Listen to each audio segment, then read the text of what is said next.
আওয়ামী লীগের কর্মীরা লুকিয়ে আছে, প্রত্যেকটা থানা আওয়ামী লীগের লোকেরা লুকিয়ে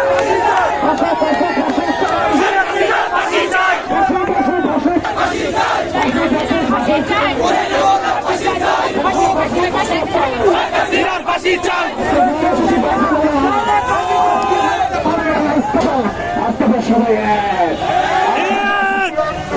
কিছু বলতে পারবো না।